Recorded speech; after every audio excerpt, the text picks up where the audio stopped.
Yo, what's up? Welcome to Citrus Lane. I'm your host, Jess. Come watch some creepy videos with me, won't you? His fans call him the biggest threat to Christianity, and he calls himself, guess what, guys? I'm one of the foremost world leader in the knowledge on ancient texts and tablets, scriptures, papyruses, and cylinders. But Billy Carson recently faced a challenge like never before, a debate with Wes Hoff, a Christian scholar and historian, and afterwards, Billy reportedly showed up to the producer's house at 2:30 a.m. demanding that the footage not be released. And if you haven't heard about this debate yet, there's a reason for that. In the wake of the interview, Billy Carson has asked that the recording not be released. In my personal opinion, the conversation did not go well for Billy, though. But fortunately, I got my hands on a copy, and after watching it, I can see why Billy tried to keep this off the internet. For the very first, and likely the last time, Billy had a debate where his claims Wes ended up releasing a copy like 3 or 4 days ago. about Christianity were put to the test. So let's break down why this debate was so damaging to Billy's credibility and his claims about Christianity.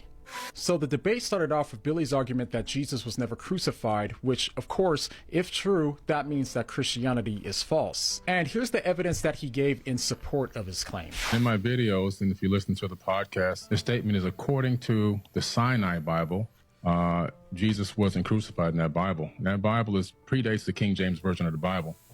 And the text there actually is about 12 to 14,000 differences between the Sinai Bible and the King James Version of the Bible, which came much later. And then also one of the things that were interesting is that they discovered the book of Jesus' wife, which is at the Harvard Seminary, which according to some scholars, that's a little controversial, but they claim that this is an accurate record that Jesus may have even been married, which then, adds more, if that's true, it adds more to the hypothesis that maybe he wasn't crucified. So basically he's saying that this alleged Sinai Bible doesn't claim that Jesus was crucified and that it predates the King James Version of the Bible. And by the way, on a little side note, there's no such thing as a King James manuscript. Like the other translations, the King James Version is just based on the biblical manuscripts that were found. And in addition to the evidence that Billy provided against the crucifixion of Jesus, Billy also says that we discovered the book of Jesus' wife, which he claims shows that Jesus might have been married. Now, You say the Sinai Bible. What are you referring to specifically? It's the biblical text that was written. It made it into you can actually look it up on Amazon. It's a Bible called, I have a version at home. It's called the Sinai Bible, right, from Mount Sinai. I'm assuming that's the mountain that they're referencing there. But they put together their own version of the biblical text prior to the King James Version being put out.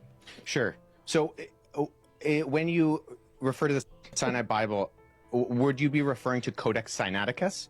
Like the codex that comes... Okay. So the reason why Wes is asking him this is because there's no such thing as the Sinai Bible, apart from a title that someone on Amazon gave it for.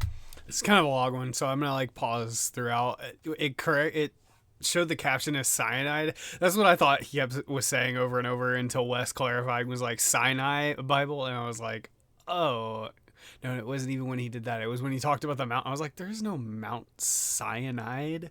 Oh, Mount Cyanide. Anyway.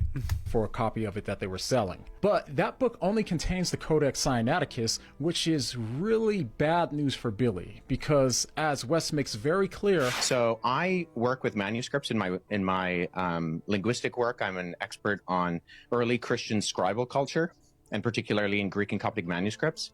I actually have a facsimile, so I have a photocopy that was done by the British Library of Codex Sinaiticus that I work with in my office. So I have it here, and the Codex Sinaiticus in particular is just a Greek, it's a 4th century Greek manuscript. Mm-hmm. It comes from approximately between 325 and 350 AD, and its text of the Gospels reads almost identical to the modern Greek text that we develop translations from. Yikes. So Wes actually has the manuscript that Billy's referring to in his office, and he studies this for a living. But even more devastating... When you say that it denies the crucifixion or that the crucifixion isn't there, I mean, I can go on right now, Codex Sinaiticus, and I can look up the end of, say, Matthew 27, where it has Jesus being crucified, and that's in Codex Sinaiticus, or, the John 19, or any of the other ones. So actually, are you able to pull up a website with the, if Yeah, viewers I'm or looking listeners for, or whatever I'm be able looking to see for it that? right now to make sure I have the right the version that I'm looking at. All right, now, if it isn't clear by now, this is devastating for Billy's credibility. Billy has ran with this claim for years until Wes decides to ask Billy to pull it up online so that way they can verify it together, and then Billy says that he wants to make sure he has the right version. But I'm not even sure what he means by right version, because there's only one version, the one that Billy has referred to countless times over the last few years. And by the way, you don't have to take Wes's word for it. You can go to codexsinaiticus.org right now to view it yourself. And if you do, you'll find that it's virtually exact to the Bible that we have today, which is why you won't find a single scholar on the planet that agrees with Billy or has any idea what he's talking about here. So now that Billy is really in the hot seat, let's hear how he responds. On the text where I was referencing, actually, I was misquoted. I misquoted there. It's the Gospel of Barnabas. Okay, now, let's be charitable. So it is certainly possible that he could have misquoted the reference. The only problem is this isn't the first time that he said this, and he even said it at the beginning of the debate. In my videos, and if you listen to the podcast, the statement is according to the Sinai Bible, Jesus wasn't crucified in that Bible. And he's made this exact claim in almost every major podcast interview that he's been on. But if he really did misquote his reference, then we would expect for him to quote the Sinai Bible or the Book of Barnabas when he makes the argument against the crucifixion. So given this, I can't make sense of why he usually quotes them both as evidence that the crucifixion never happened. I'll give you one big translation that's off, is they say, well, Jesus was crucified. Whoa. Well, that doesn't exist in the Sinai Bible. What happened It to doesn't him? exist in the Book of Barnabas. So if I was a fan of Billy, then I would be pretty concerned that prior to this, he hasn't had a debate where someone can challenge him on his claims. And the first time that he was challenged, he basically admits that he was wrong. And this shows that he's been undeniably misleading people with this claim. But I'm sure that we could all overlook this mistake if the point about the Book of Barnabas still stands, right? Well, let's see what Wes has to say about this claim. The Gospel of Barnabas is a really interesting document because it is a known forgery. It shows no actual indication of evidence of coming from or even having knowledge of first century Jewish understanding. And I think a bigger problem is that the Gospel of Barnabas actually paraphrases Dante's Inferno. Never mind the fact that we don't have any evidence of it prior to the 14th century, and none in any other language other than Middle Age Italian Italian and Spanish. Okay, now what Wes said there was incredibly important because the first piece of evidence that Billy gave in support of his claim that Jesus was never crucified was based on the claim that these books came before the King James Bible and didn't include the crucifixion. But the actual biblical texts that our Bibles are based on, they reference the crucifixion and go back to the 2nd century. So that means it's impossible for Billy to be correct about this since he cites the Sinai Bible that goes back to the 4th century and does reference the crucifixion. And the Book of Barnabas is more than 1,000 years later than the biblical manuscripts that we have, and it wasn't even written in Greek, but instead Italian and Spanish, and by the way, it was a proven forgery. So now that Billy's back is up against the wall once again with facts that refute his claim, let's hear what Billy has to say for himself. His fans call. I had already seen a lot of that. Wes did, in fact, release the whole debate.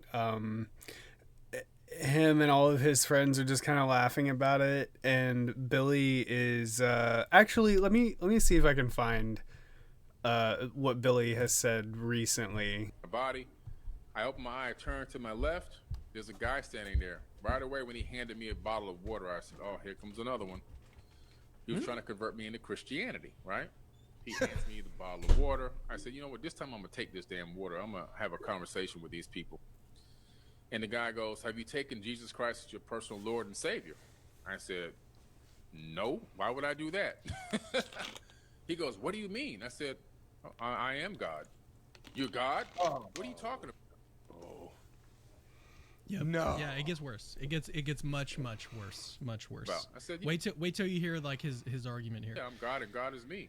The same divine spark that created everything in the entire universe is the same divine spark that's inside of every atom inside of my body. And so by that method, I am God and God is me. And so are you. And so is this young lady as well. We're all the same. We're all part of that same one divine consciousness. That threw him off right away. Then because he's a program code, he couldn't even conceive of what I had just told him. He didn't even have an epiphany with that. He went right back into his pitch. And I said, okay, I'll listen to you if you can answer some questions. Can you answer some questions? And I said, when was the Bible written? And he goes, oh, it was written thousands of years ago. I said, oh, man. I said, no, the Bible wasn't written thousands of years ago. I said, do you even know who wrote the Bible? Oh, yeah, Paul, Peter, John. I said, oh, my God. Listen, man.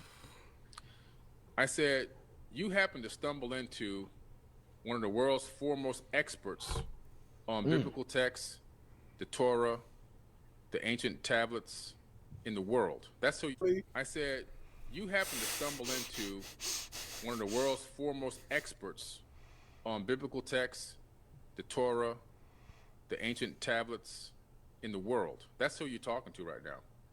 Do you understand that the Bible was not written by any of the disciples? It was an ambush right after this man had just gotten off tour from another country. How can a person fully function?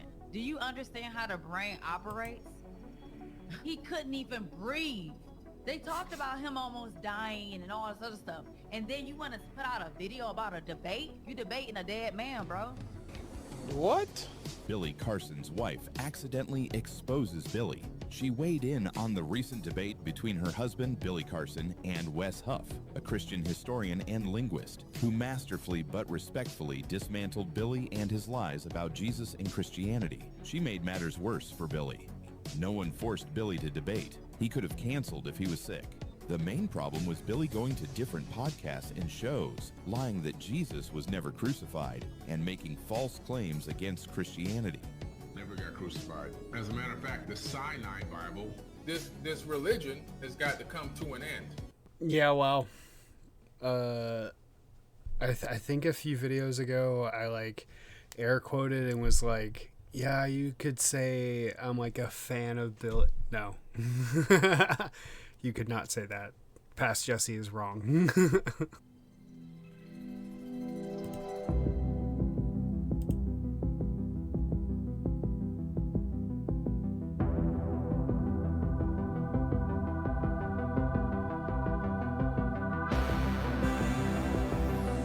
Damn, the thing was huge.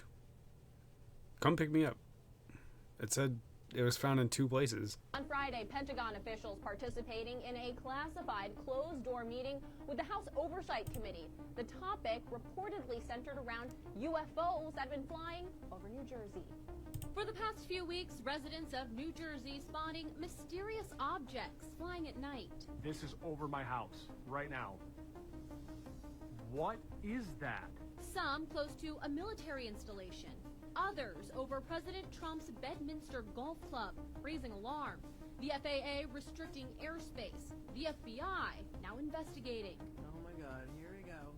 What is that? Officials admitting they can't say for sure what the flying objects are, some saying they're the size of a small automobile.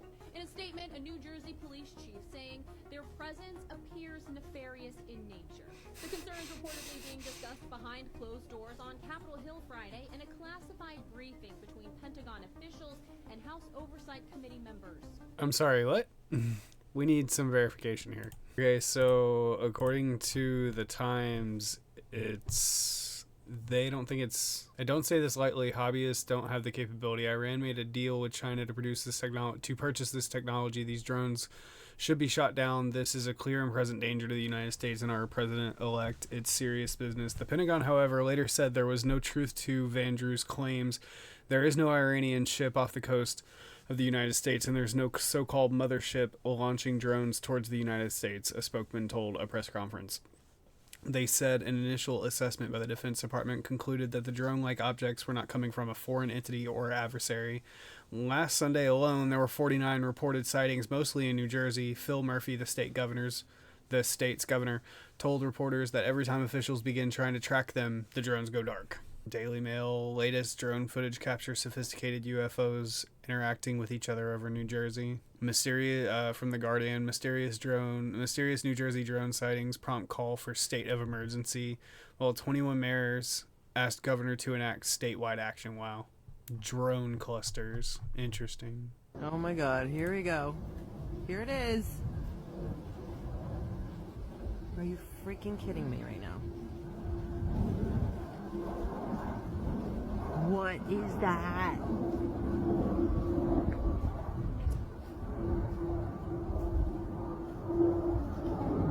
That was footage from New Jersey in the USA of a UAP drone. And it also sounds like you can hear a plane in the background. Or another drone. A very big drone. This was filmed in Wisconsin last night. As you can see, there's objects flying in all different directions. I don't claim to know what they are. If you guys have an opinion, let me know. I just thought this was really interesting.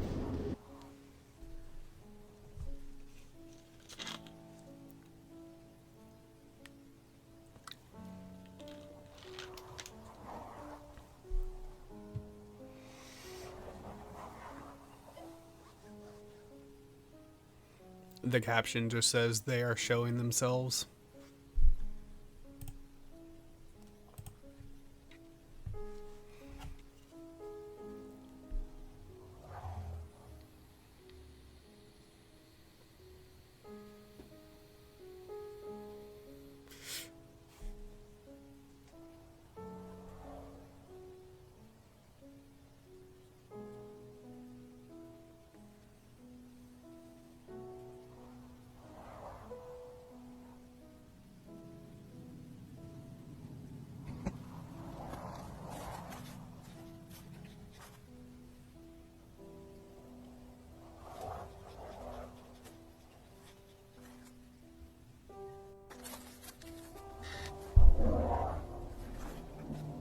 Yeah, that was like very peaceful. I don't know, that was just the music priming me, but it was also eerie.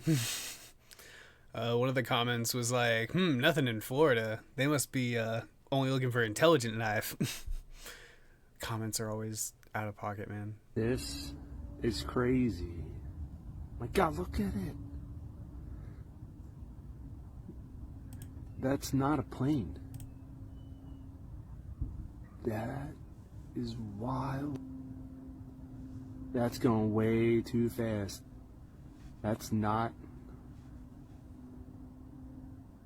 What's up with my camera?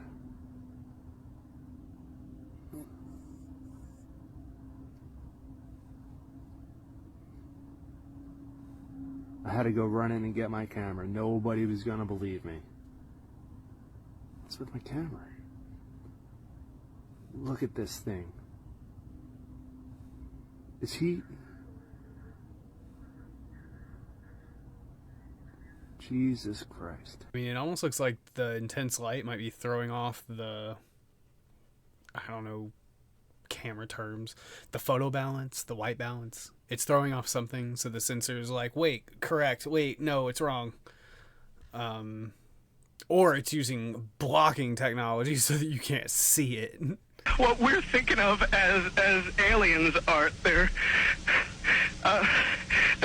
extra-dimensional beings that an earlier precursor of the space program made contact with. They are not what they claim to be. They have infiltrated a lot of aspects of the military establishment. The disasters that are coming,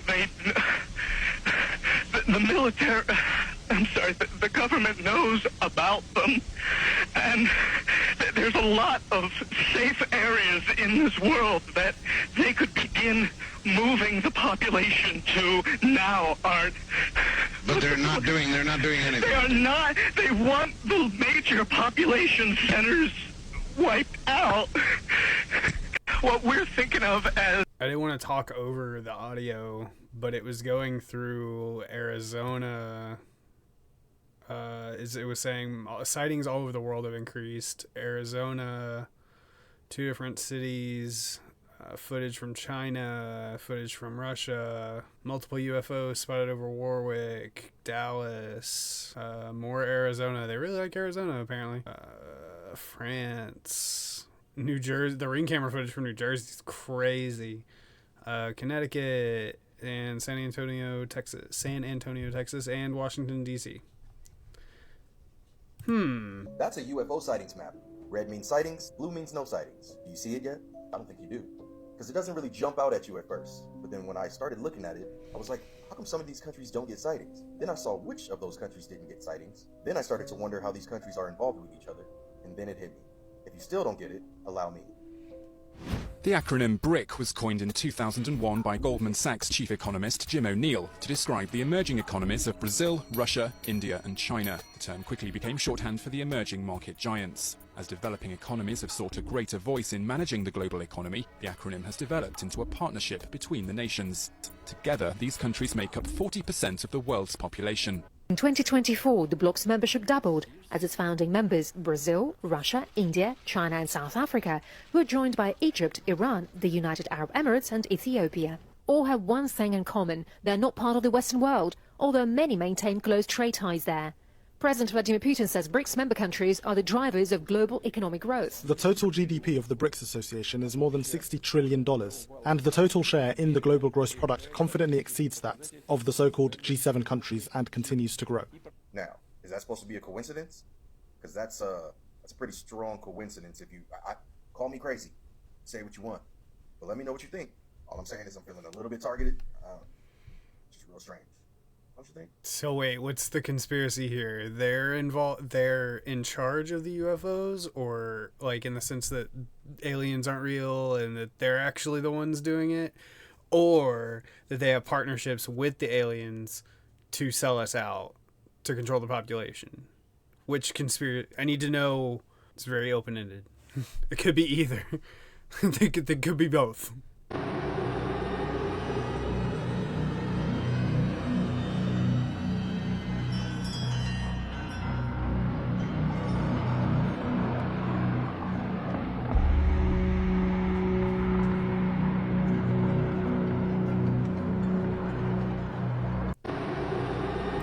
The caption on it is just military chopper investigates New Jersey drones while one is behind them. That is so funny. It's from the 8th. Our initial assessment here is that these are not drones or activities coming from a foreign entity or adversary. Representative Jeff Van Drew, who is a Republican from New Jersey, was just on the air saying that Iran launched a mothership probably about a month ago that contains these drones, and that mothership is off the coast of the east coast of the United States. Is there any truth to that? There is not any truth to that. There is no Iranian ship off the coast of the United States, and there's no so-called mothership launching drones towards the United States. I don't know. I'm not a mind reader and I don't have lie detector vision, but like something she doesn't. I don't know. That doesn't seem sincere for some reason.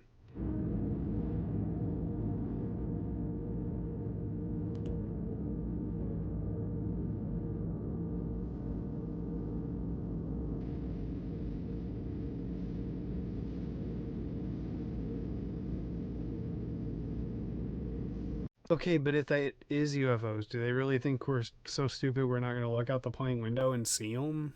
I mean, they've been right so far, but come on. Give us a little more credit than that. Chronovisor is a conspiracy that involves the Vatican.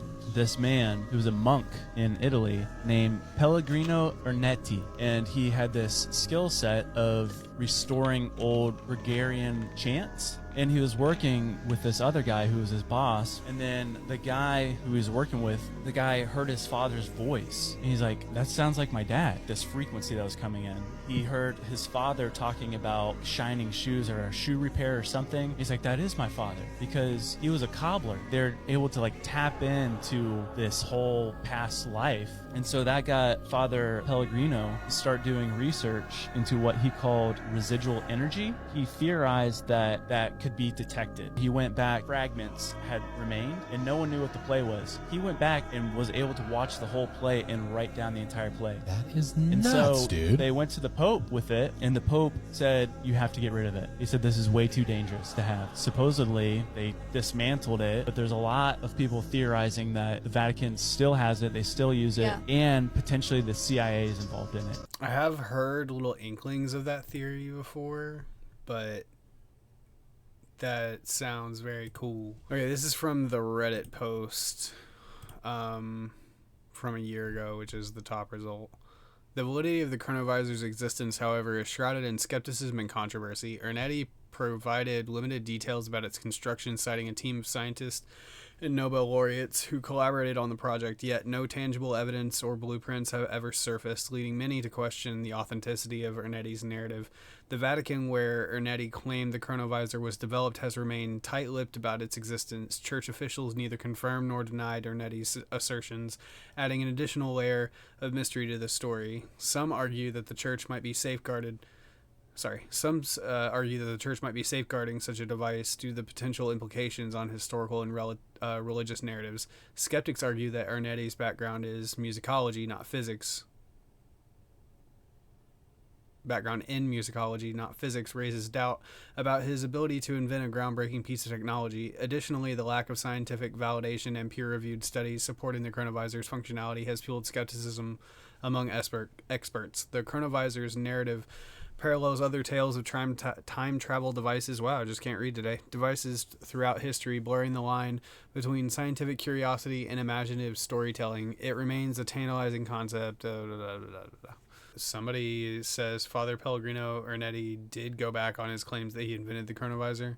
This is what's crazy. You know when you want to decide on something, but you can't really decide? So what do? There's a common thing. You flip a coin. Oh, yeah. This is what they say, though. They say you don't actually know until the coin is in the air.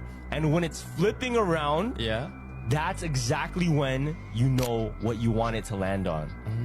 When it's actually in the air flipping. But you don't call it before. You in your head know what you want it to land on. Okay. So even whatever pops up, or even whatever the result is, while it's in the air flipping, and you think like what you want it to land on, that's exactly what you wanted to pick. Right. That's kind of crazy. Because it takes a throw up in the air, or like almost a sense of urgency, or I don't know, adrenaline and mystery to really decide. You know what I'm saying? That's true. In Banff, when we were driving around, there was this hitchhiker, right? And then you picked him up? No. We had an extra space in the car. But obviously, me knowing like these hitchhiker stories, I'm telling the guys like, yo, bro, that guy is probably crazy. Like, let's not pick him up. But we have an extra seat, literally perfect. It's a perfect extra seat in the car. So imagine like, I will flip a quarter, play rock paper scissors. I'm like, yo, we're not doing that, right? So I'm like, yo, good thing I had a gut feeling, because imagine that guy was a fucking murderer. That would have been a different podcast. Yeah, that's what I'm saying. Did not go how that clip. That did not go how I thought it would go at all. I thought he was gonna say like, I mean, I'm watching like creepy theories and stuff. I'm looking for conspiracy theory stuff. So like, I'm sitting here thinking he's gonna be like, oh well, they think that when you flip a coin, it segments reality and it's an alternate dimension. And I'm sitting here going, that's a fucking Futurama episode for this fictional thing in my head. And he's just like, that's what it takes for you to really decide. And it's like, I mean, yeah, it kind of does seem that way. Like once you're put in a position where you have to decide, or when you realize you might not get the thing, I don't know, it does something to your brain where you're like, anytime I'm like, I don't know between these two things, and then I like go through the process of deciding, I'm like, well, I guess I hope it does land on this. So yeah, I don't know. I get that. It was just funny that I thought he was gonna go somewhere else with it, and it also seemed very like tame for what theories they usually talk about. It also kind of felt like he was giving the signal like, yo, this kind of is dead in the water, can you like help me out? Thank you for watching, thank you for subbing, I appreciate it. Nope, I don't got anything else. Thank you for watching, see you next week, bye.